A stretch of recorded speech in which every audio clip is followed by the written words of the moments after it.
Salutations fraternelles à tous les saints partout dans le monde.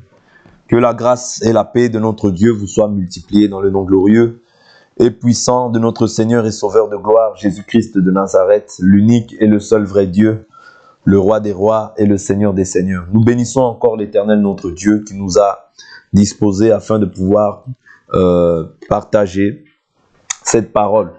Oui, donc la parole de la vérité, la parole de Dieu, la parole qui délivre, la parole qui guérit, la parole qui restaure, la parole qui nous sanctifie, la parole qui renouvelle nos pensées, la parole qui fait son œuvre dans nos vies afin que nous puissions manifester le caractère du Christ, afin que nous puissions être unis dans un même esprit, une même pensée, un même cœur, une même âme, une même âme. Oui, toutes ces choses-là, c'est le rôle que le Saint-Esprit fait. Vous voyez, par le biais de cette parole, et bien sûr, il utilise des hommes pour pouvoir parvenir à ses fins. Parce que Dieu travaille aussi avec les hommes. Ok? Donc, nous bénissons l'Éternel. Nous sommes toujours sur notre thème qui est l'unité de l'esprit. Ok? L'unité de l'esprit. Nous avions dit jusqu'à présent que une église, ok, ne peut pas être unie si premièrement les éléments fondamentaux, ouais, les éléments de la doctrine ne sont pas respectés. Ou bien s'il y a toujours matière à contestation au sein de l'Église. Parce qu'il y a des contestataires. Il y en a eu, il y en a et il y en aura toujours. Parce qu'il n'y a rien de nouveau sous le soleil. Les contestataires viennent simplement pour pouvoir renverser la doctrine de Christ. Ok? Les contestataires, il y en a eu, il y en a et il y en aura. Il y aura toujours des gens qui chercheront à détourner aussi les gens de la vraie foi. On l'a vu dans le cas de Actes chapitre 13, vous voyez, où on voit Élymas, le magicien, qui cherchait à détourner l'attention du proconsul. Vous voyez, Acte 13, je prends le verset 6 rapidement.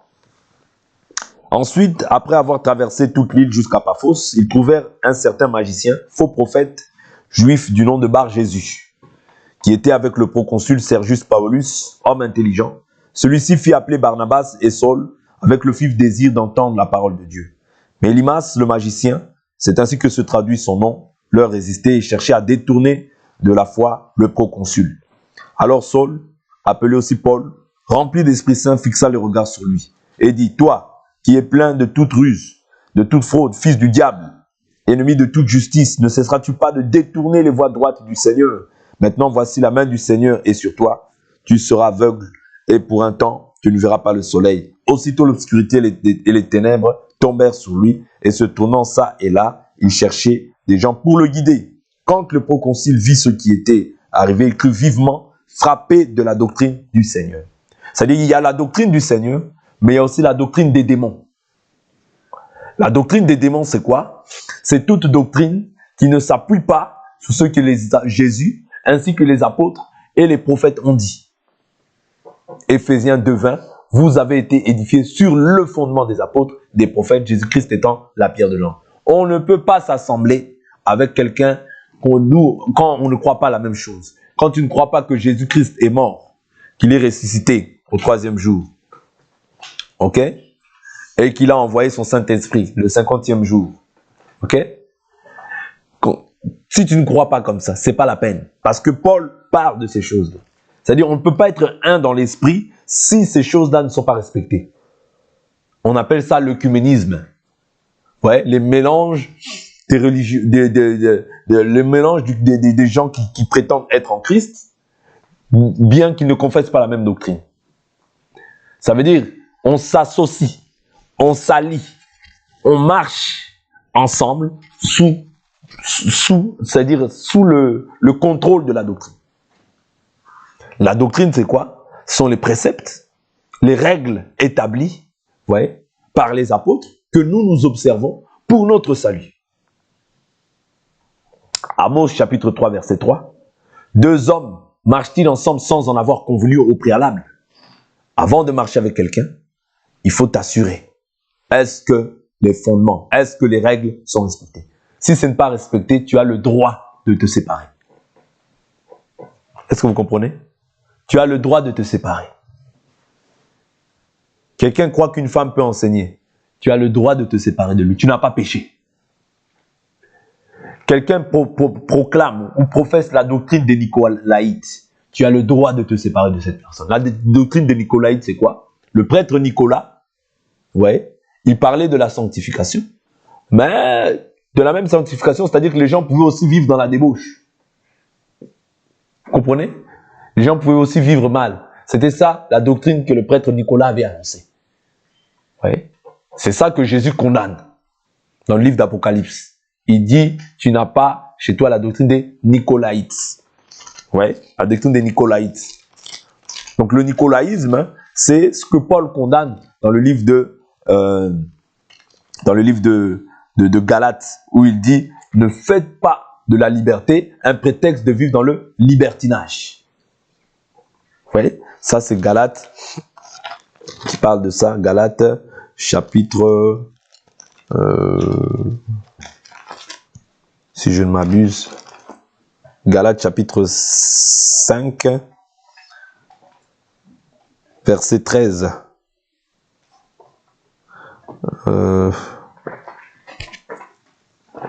Attendez. Vous avez été appelés à la liberté. C'est pour la liberté que Christ nous a affranchis. Donc c'est Galates chapitre 5. Voilà, verset 13. Frères, vous avez été appelés à la liberté. Seulement ne faites pas de cette liberté un prétexte pour vivre selon la chair. Mais par amour, soyez serviteurs les uns des autres. Ok?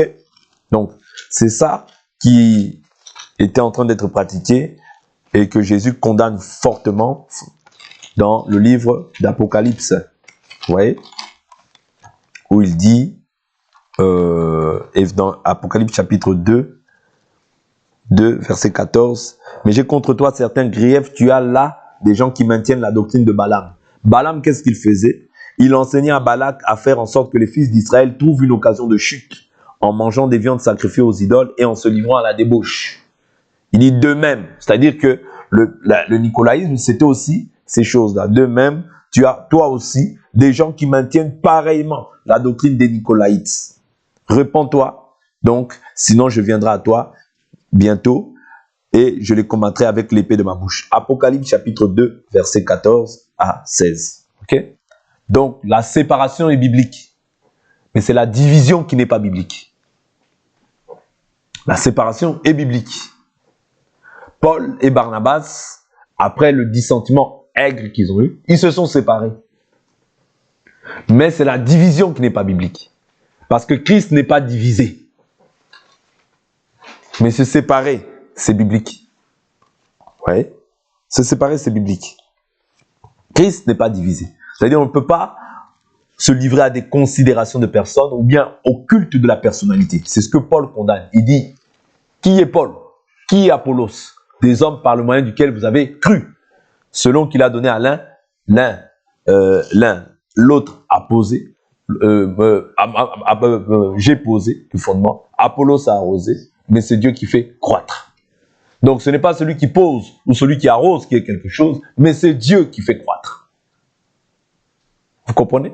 Donc, ici, il dit, Christ est-il divisé? C'est-à-dire, Christ n'est pas divisé. Je prends cette écriture, 1 Corinthiens, chapitre 1. 1 Corinthiens, chapitre 1, verset 10. L'écriture dit quoi? Je vous exhorte, frères, par le nom de notre Seigneur Jésus-Christ, tenez tous le même langage. Et j'insiste, quand on parle de Christ, on ne parle pas de tous les Christ, hein. Parce qu'il y a le Christ, il y a aussi les faux Christ. Quelqu'un qui n'a pas cet enseignement, il est déjà dans le faux. Et il veut que lui, je puisse le considérer comme étant dans la parole. Il n'est pas en Christ en réalité. Vous comprenez? C'est-à-dire que ne soyez pas sentimentaliste ou bien on ne vous dise pas, oh, vous êtes extrémiste. Non. Garde celui qui est en Christ. C'est-à-dire celui qui est en Christ, c'est celui qui a la véritable parole. Si vous demeurez en moi, ma parole demeure en vous, vous êtes réellement mes disciples. Mais si la personne ne demeure pas dans la vérité, n'est pas mon frère, elle n'est pas ma sœur.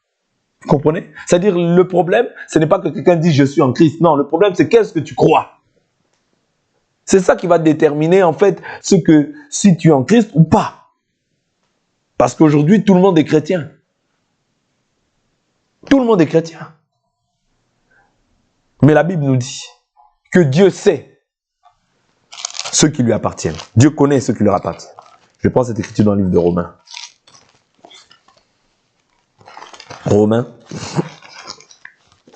Romains. Et je reviens après dans 1 Corinthiens. Romains, chapitre 2. Romains, chapitre 2. Je crois que c'est Romains 2 qui parle de ça.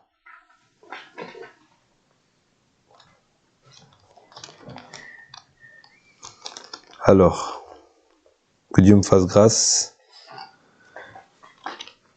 Le Seigneur connaît ceux qui lui appartiennent. Et tous ceux qui Attends. Je crois que c'est Romains 2 qui parle de ça.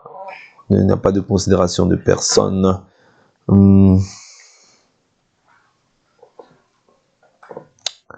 Toi qui te fais, donc toi qui enseigne, toi qui... Bon, je ne trouve pas l'écriture, mais l'écriture dit... Attendez, je la cherche rapidement. Je sais qu'elle est là.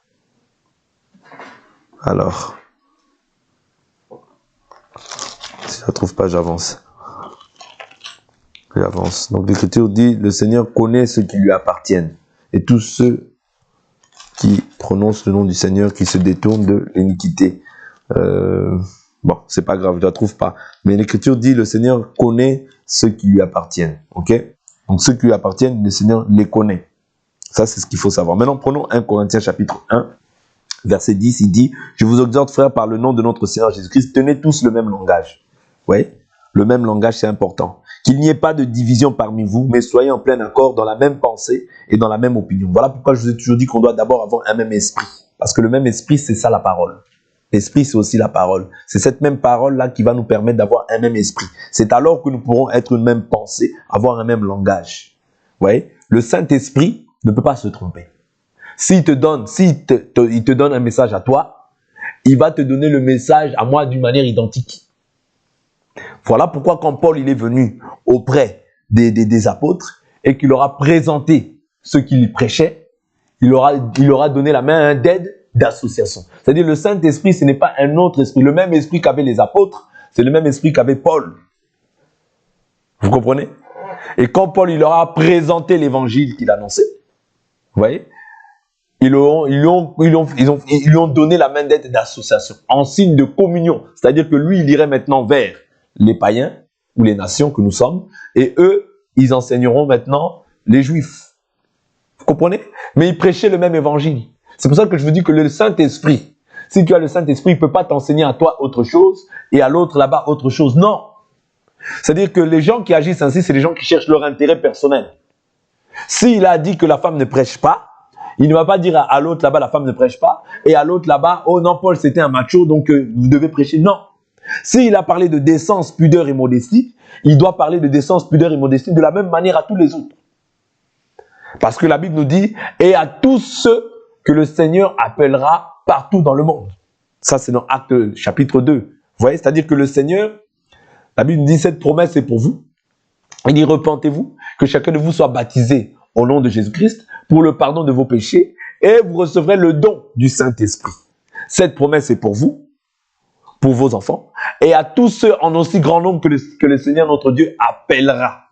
C'est-à-dire quand le Seigneur appelle, il doit vous unir dans un même corps, et il doit vous donner maintenant, même si quelqu'un est à Londres, même si quelqu'un est au Mozambique, s'il a reçu aussi le Saint-Esprit va lui enseigner la même chose qu'il m'enseigne à moi. Est-ce que vous comprenez? Parce que le Saint-Esprit, la Bible nous dit, Jésus dit quoi? Lui me glorifiera, car il prendra ce qui est à moi et vous l'annoncera. C'est-à-dire le Saint-Esprit annonce ce que Jésus n'a pas su dire des fois comme ça dans la chair. C'est-à-dire les choses qui paraissent compliquées, nous devons être en accord. Voilà pourquoi l'Écriture dit quoi? L'Écriture dit quoi? L'Écriture dit quoi? Je reviens après dans 1 Corinthiens. Je n'ai pas fini. Ce sont des éléments que je précise ces choses-là pour que nous soyons tous dans une même pensée. Vous voyez? Que nous accordions tous dans cette même pensée et que personne ne se dise, oh non, moi ceci, moi cela. Non, ça c'est pas Dieu. Quand il y a Dieu, il doit y avoir d'abord l'unité. Philippiens, chapitre 3, verset 15. Il dit, nous tous donc, qui sommes des hommes faits, ayons cette pensée. Et si sur quelques points, vous avez une pensée différente, Dieu vous révélera aussi ce qu'il en est. Seulement au point où nous en sommes parvenus, avançons ensemble. Oui. Au point où nous sommes venus, avançons ensemble. Le Saint-Esprit ne peut pas t'enseigner à toi quelque chose d'autre, à moi quelque chose d'autre. Non, ça n'existe pas. Ça n'existe pas. Quand le Saint-Esprit enseigne, même celui qui est au fin fond de la brousse, s'il reçoit le Saint-Esprit va lui enseigner la même chose que moi, parce que le Saint-Esprit glorifie Jésus. Ouais. Il glorifie Jésus. C'est-à-dire que même s'il y a des choses sur lesquelles il y avait des zones d'ombre, tôt ou tard, Dieu doit finir par éclairer ceux qui sont les bergers. Pourquoi? Pour qu'ils puissent annoncer cette parole et que ces bergers-là, et maintenant, que les gens puissent maintenant garder cette parole. C'est comme ça. Dieu ne peut pas se tromper. En tout temps, en tout lieu, il a agi ainsi. Oui. Dans toutes les générations, du moins, il a agi de la sorte. Paul n'était pas avec les apôtres physiquement, mais il a reçu le même évangile. Vous voyez? Le même évangile. C'est ça le Saint-Esprit. Le Saint-Esprit ne peut pas t'annoncer à toi autre chose, à l'autre autre chose. Non, ça n'existe pas. Ça n'existe pas. Ouais. Quand quelqu'un n'est peut-être pas encore mature dans ces choses-là, oui, là je peux comprendre qu'il a encore des faiblesses et des zones d'ombre. Mais quand quelqu'un a pris beaucoup de temps dans ces choses-là, Dieu a commencé à lui enseigner. La Bible nous dit, la colère de Dieu se révèle contre toute impiété qui garde injustement la vérité captive. Parce qu'il y a des gens qui gardent la vérité captive. Mais la colère de Dieu se révèle contre eux. Il y a des gens à qui quand Dieu t'appelle, il doit te révéler aussi certaines vérités. Il doit te révéler. Vous voyez, quand il va te les révéler, c'est pas pour que tu les gardes, c'est pour que tu puisses les mettre en pratique. C'est pour que tu puisses l'annoncer à ceux qui n'ont pas cette vérité-là. Pourquoi? Pour qu'ils puissent s'en repentir et qu'ils puissent vivre maintenant selon Dieu. C'est ça. Dieu fait toujours ça. Et pour cela, Dieu choisit toujours un corps. Pourquoi? Quand je dis un corps, un individu, pour pouvoir annoncer ce message. Même pour Jésus, le Seigneur a pris, le Seigneur Dieu, parce que Dieu est esprit, Dieu a pris un corps pour pouvoir maintenant annoncer le message, la volonté parfaite de Dieu, qui n'était pas la loi, mais qui était la foi. Mon juste vivra par la foi. Vous comprenez? C'est-à-dire, c'est ça que Dieu voulait. C'est-à-dire que Jésus prêchait le royaume sur la terre. Ok? Jésus prêchait la volonté de Dieu, la volonté parfaite de Dieu. Parce que la loi a été transmise par les anges. On ne peut pas ignorer la loi, parce que la loi est sainte, juste et bonne. Elle vient de Dieu. Vous voyez? Mais le temps de la loi avait pris fin pour passer à la grâce. Vous comprenez? Voilà pourquoi beaucoup sont restés dans la loi et se sont achoppés. Ok? Donc 1 Corinthiens 1, je prends verset 11. Il dit, car mes frères, j'ai appris à votre sujet, par les gens de Chloé, qu'il y a des discordes parmi vous. J'entends par là que chacun de vous dit, moi je suis de Paul, et moi d'Apollos, et moi de Céphas, et moi de Christ. Christ est-il divisé? Christ n'est pas divisé. Là où il y a la division, vous voyez, là où il y a des désordres ou des discordes, vous voyez, on doit toujours chercher à ramener les gens dans l'unité de la parole. Parce que c'est la parole qui va faire en sorte que nous ayons, comme je vous dis depuis le début de cet enseignement, les mêmes sentiments, les mêmes pensées, une même âme. Christ est-il divisé? Est-ce que Paul a été crucifié pour vous? Ou bien est-ce au nom de Paul que vous avez été baptisé? Oui. Donc si on voit quelqu'un qui baptise au nom de Branham, ce n'est pas mon frère. Qui baptise pour les morts, parce que ça c'est le baptême des morts. Ce n'est pas mon frère. Si on voit quelqu'un qui met une photo de Jésus, ce n'est pas mon frère. Une photo d'un individu quelconque, ouais, qui est comme en concurrence avec Jésus, ce n'est pas mon frère, parce qu'on n'a pas le même enseignement. Parce que s'il a l'Esprit de Dieu doit lui dire, ôte ça. Parce que Dieu ne partage pas sa gloire avec un homme, ni son honneur avec les statues. Ça, c'est une idole qui doit tomber. Quand la gloire de Dieu vient, l'idole tombe. Dagon, lorsque l'arche est rentrée dans le temple de Dagon, l'arche est tombée face contre terre. Quand l'arche de Dieu est venue, les Philistins ont pris l'arche de Dieu, ils l'ont ramenée dans le temple de Dagon. L'arche est tombée face contre terre. Tout genou fléchira, toute langue confessera que Jésus-Christ est Seigneur. L'arche fait toujours tomber les idoles. Si l'arche ne fait pas tomber les idoles, c'est une fausse arche. C'est une fausse lumière. C'est une lumière qui est ténèbre. Et la Bible nous dit, si la lumière qui est en toi est ténèbre, combien grandes seront les ténèbres. Or, la parole, c'est aussi une lumière. Celui qui enseigne, il apporte la lumière. Voilà pourquoi Dieu, lorsqu'il choisit Paul, il dit, je t'établis pour être la lumière des nations. Ouais. C'est-à-dire que ceux qui sont dans les ténèbres, ils doivent sortir des ténèbres. Mais comment? Par un message. Sans le message, tu ne peux pas être libre. Voilà pourquoi l'Écriture dit, vous connaîtrez la vérité. La vérité vous rendra libre. Mais pour connaître, on doit t'enseigner. C'est ça que Dieu dit. Il dit, il a établi les uns comme apôtres, prophètes, pasteurs, docteurs. Il y a une raison. Évangélistes. Pourquoi? Il y a une raison. Ce n'est pas en vain. Ce n'est pas pour faire joli. Ce n'est pas pour faire beau. Non.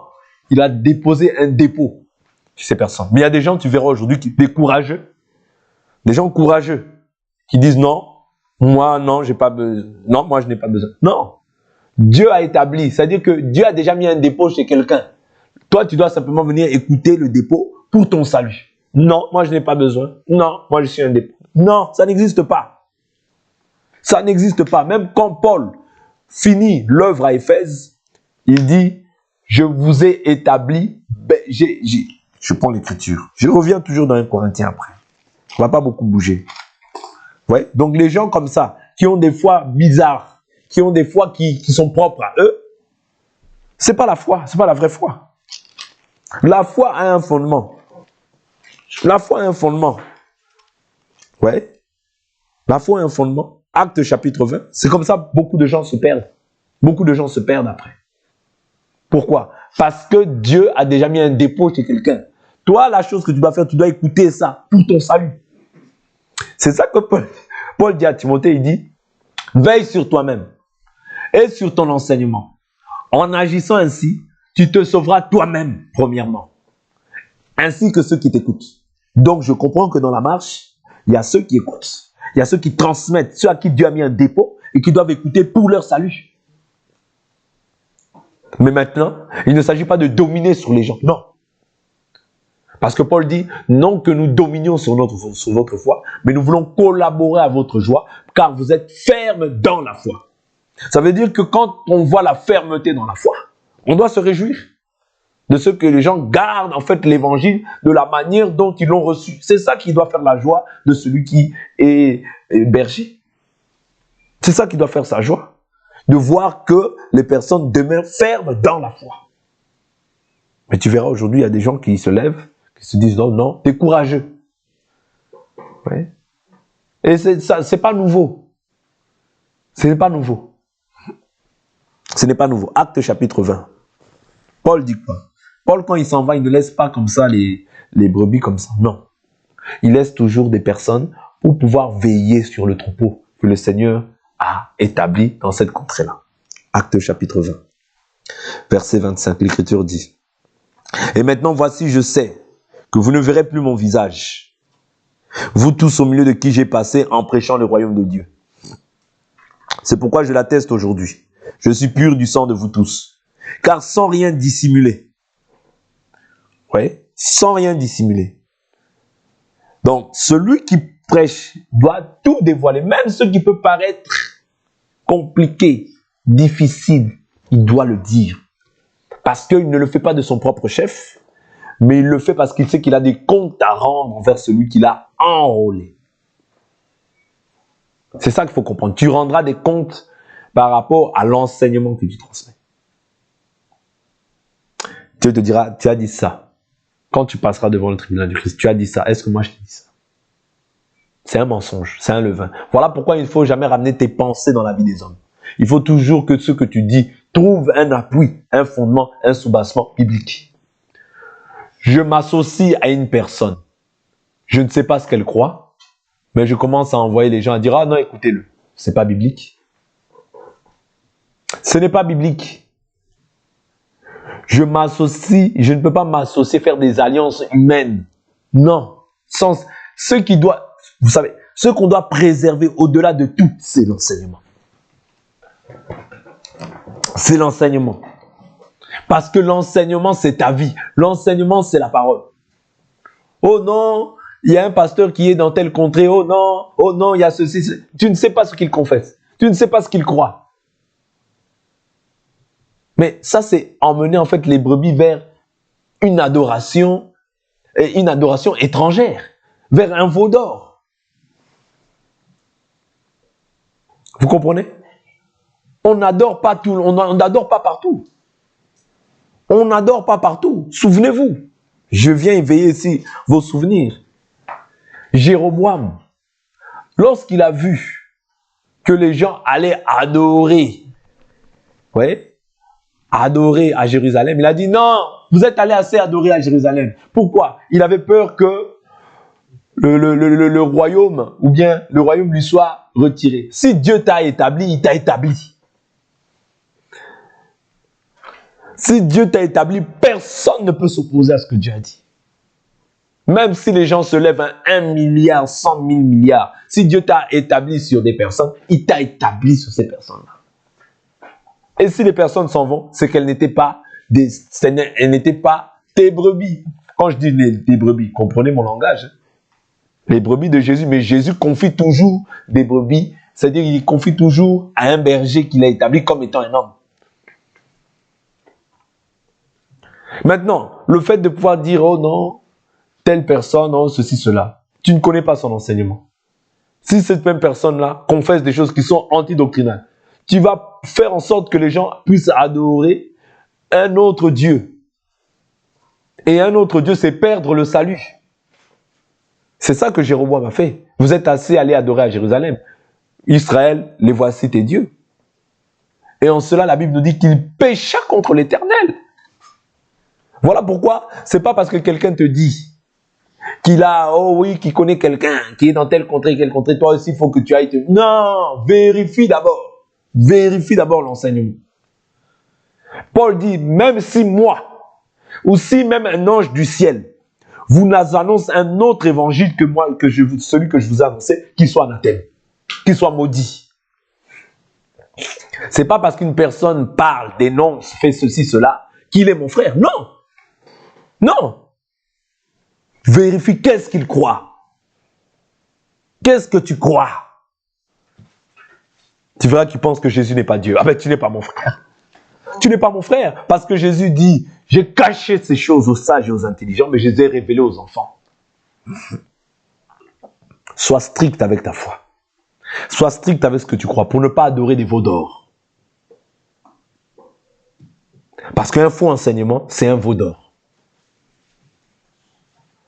C'est une idole qu'on élève dans les cœurs des gens. Voilà pourquoi Israël n'adore pas partout. Israël adorait à Jérusalem. Parce qu'il savait que c'était là où était la présence de Dieu. C'était là c'est-à-dire la fondation était ici. Quand Salomon a fait sa prière, c'était à Jérusalem. Voilà pourquoi tu ne peux pas aller adorer n'importe où. Ton adoration est sacrée. Elle est réservée à Dieu. Un Dieu jaloux. Jaloux. Plus jaloux que ton mari. Jaloux, jaloux, jaloux. Voilà pourquoi, pas de blague. Quand tu adores, rassure-toi que toutes les pierres sont bien posées sur les 12 fils de Jacob. Parce que c'est notre fondation. Israël, c'est notre fondation. Quand je dis Israël ici, je fais rapport à l'Église. Quand je dis que nous sommes édifiés sur le fondement des apôtres et des prophètes. C'est-à-dire Israël, Élie, lorsqu'il a rassemblé, lorsque les prophètes de Baal, ils adoraient aussi. Mais est-ce que là, le feu est descendu? Non. Pourquoi? Parce qu'il y a des adorations qui sont des feux étrangers. Des feux étrangers qu'on ramène dans l'église pensant que c'est une vraie adoration. C'est une fausse adoration. Voilà pourquoi, avant d'adorer, c'est pas parce que quelqu'un parle de Jésus, crie fort, il prie, qu'il a Jésus. Non. Vérifie son adoration. Vérifie l'autel. C'est l'autel qui détermine la véritable adoration. Je ne peux être uni avec une personne que si l'autel est respecté. Sinon, tu vas attirer la colère de Dieu sur ta vie. Retenez bien ça. Hein. Tu vas attirer la colère de Dieu sur ta vie. Vaut mieux avoir des problèmes avec des hommes. Vaut mieux que les hommes te rejettent, mais n'aie pas de problème avec Dieu. Si tu as un problème avec Dieu, c'est terrible. C'est terrible, je vous le dis. Oui, c'est terrible. N'aie pas de problème avec Dieu. Et les problèmes avec les hommes, ce n'est pas un problème. Dieu va intervenir. Mais si tu as un problème avec Dieu, qui va intervenir? Je vais prendre une écriture qui me vient à l'esprit. Je vais prendre une écriture qui me vient à l'esprit. Juge. Juge. Josué, pardonnez-moi. Et j'y suis. Merci Seigneur. C'est Dieu qui a voulu que je partage ça. J'y suis directement. Alors, Josué 22. Alors Josué appela les Rubénites, les Gadites et la demi-tribu de Manassé. Il leur dit, vous avez observé tout ce que vous a ordonné Moïse, serviteur de l'Éternel. Et vous avez obéi à ma voix en tout ce que je vous ai ordonné. Vous n'avez pas abandonné vos frères pendant de longs jours jusqu'à aujourd'hui. Et vous avez observé l'ordre que l'Éternel, votre Dieu, vous avait donné. À présent que l'Éternel, votre Dieu, vous a accordé du repos à vos frères, comme il le leur avait dit, prenez maintenant le chemin de vos tentes dans le pays qui vous appartient et que Moïse, serviteur de l'Éternel, vous a donné en Transjordanie. Veillez à mettre en pratique le commandement de la loi que vous a ordonné Moïse, serviteur de l'Éternel.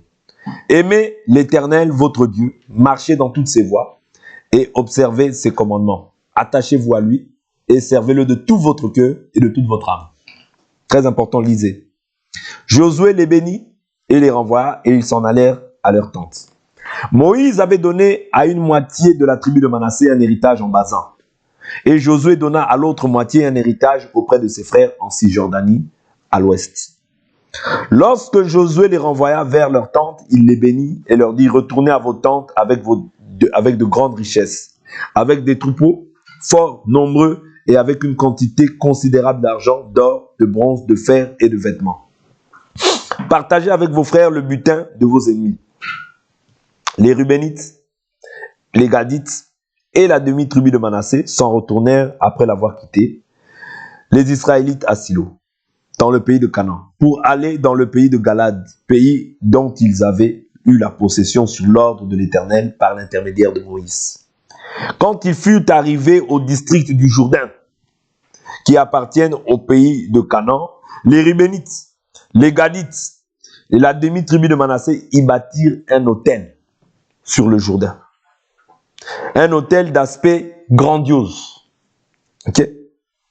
Les Israélites apprirent, vous avez vu, les Israélites apprirent que l'on disait, voici que les Rubénites, les Gadites et la demi-tribu de Manassé ont bâti cet autel juste en face du pays de Canaan, des districts du Jourdain, du côté des Israélites. Lorsque les Israélites eurent appris cela, toute la communauté des Israélites s'assembla à Silo pour monter contre eux en ordre de bataille. Qu'est-ce qu'ils venaient faire? Ils venaient les détruire. Ils venaient les tuer. Ah oui, ils venaient pourquoi? Pour les détruire. Pourquoi? Parce que si Dieu jugeait la nation tout entière, aujourd'hui Dieu fait au cas par cas, mais dans le temps Dieu jugeait la nation tout entière. C'est-à-dire lorsque il y en avait un qui péchait, c'était la nation tout entière qui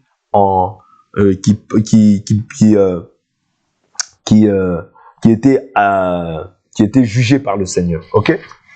Les Israélites envoyèrent auprès des Rubénites, verset 13, des Gadites de la demi-tribu de Manassé, au pays de Galade, Phinéas, fils du sacrificateur, et Éléazar, et 10 princes avec lui, un prince par famille pour chacune des tribus d'Israël.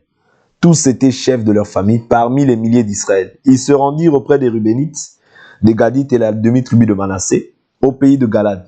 Ils parlèrent en ces termes. Voici ce qu'a dit toute la communauté de l'Éternel. Que signifie cette infidélité que vous avez commise envers le Dieu d'Israël en vous détournant aujourd'hui de l'Éternel, en vous bâtissant un autel pour vous révolter aujourd'hui contre l'Éternel? Vous voyez? Bâtir un autre autel, Adorer dans un autre autel, c'est une infidélité et c'est se détourner de l'Éternel. Le crime de Péor est-il peu de choses pour nous, alors que nous ne nous en sommes pas encore purifiés jusqu'à ce jour et qu'un fléau s'est déchaîné dans la communauté de l'Éternel? Vous voyez? Verset 18. Et vous vous détournez aujourd'hui de l'Éternel. Si vous vous révoltez aujourd'hui contre l'Éternel, demain il s'irritera contre toute la communauté d'Israël. Okay? Or donc, si le pays qui est votre propriété est impur, passez donc dans le pays qui est la propriété de l'Éternel, où se trouve la demeure de l'Éternel. Vous voyez, il y a un lieu où c'est la demeure de l'Éternel. Mais les autres autels, ce n'est pas la demeure de l'Éternel. Ok? Et il dit, ayez une propriété au milieu de nous. Mais ne vous révoltez pas contre l'Éternel et ne vous insurgez pas contre nous en vous bâtissant un autel outre l'autel de l'Éternel, notre Dieu. Lorsqu'Akan, là il rappelle maintenant les événements passés. Lorsqu'Akan,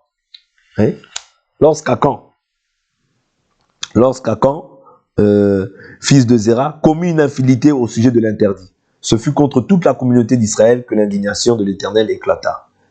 Or, il ne fut pas le seul homme à périr pour son crime.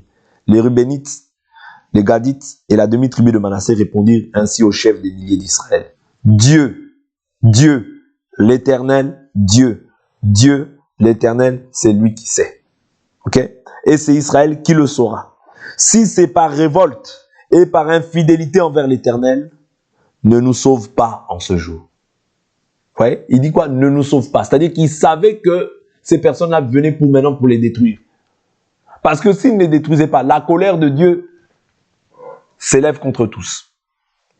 Si nous nous sommes bâtis un autel pour nous détourner de l'Éternel, si c'est pour y présenter des holocaustes, c'est-à-dire que quand on bâtit un autel, c'est pourquoi? Un autre autel, c'est pour se détourner de l'Éternel.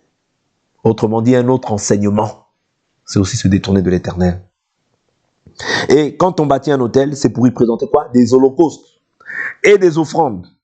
Et si c'est pour y faire des sacrifices, donc holocauste, offrande, sacrifice de communion. Parce que par ces offrandes, par ces sacrifices, par ces offrandes, nous rentrons en communion, ok, avec l'Éternel. Mais si c'est un autre Dieu, tu rentres aussi en communion avec un autre Dieu. Si c'est un autre enseignement, tu es aussi en communion avec un autre esprit. D'où l'importance de comprendre que nous ne pouvons pas être unis en dehors de la parole. L'unité se fait dans la parole. Sinon, c'est une infidélité. Sinon, c'est une forme de trahison envers l'Éternel. Et quand il y a trahison, il y a châtiment aussi. Il dit, je m'arrête là, il dit, non certes, nous avons fait cela parce que nous étions inquiets à la pensée que demain, vos fils ne disent à nos fils, qu'y a-t-il de commun entre vous et l'Éternel, le Dieu d'Israël? L'Éternel a mis le Jourdain pour frontière entre nous et vous, Rubénites et Gadites, et vous n'avez point de part à l'Éternel. Et à cause de vos fils, nos fils cesseraient de craindre l'Éternel. Alors, nous nous sommes dit, mettons-nous à l'œuvre pour bâtir un autel, non pour des holocaustes et pour des sacrifices, mais comme témoins entre nous et vous, ainsi qu'entre nos descendants après nous, que nous pratiquons le culte de l'Éternel devant sa face, par nos holocaustes, par nos victimes et nos sacrifices de communion, afin que vos fils ne disent pas demain à nos fils, vous n'avez point de part à l'Éternel. Ouais. Donc, lorsqu'ils ont entendu ça, ils s'apaisèrent et ils comprirent que ce n'était pas pour cette raison-là. Pourquoi?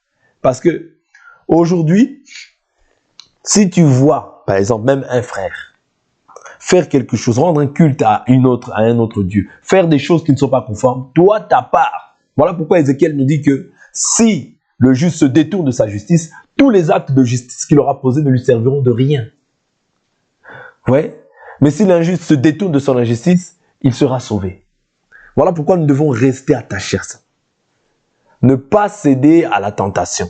Ne pas céder aux alliances humaines. Ne pas nous livrer à ce que les hommes pensent être bon. Non, fais ce que Dieu attend de toi et Dieu ne manquera pas d'approuver tes voies. Parce que la Bible nous dit quand l'Éternel est favorable aux voies d'un homme, il dispose même ses ennemis en sa faveur. Que l'Éternel Dieu nous bénisse pour aujourd'hui. On s'arrête là, on poursuivra demain notre marche. On va prier.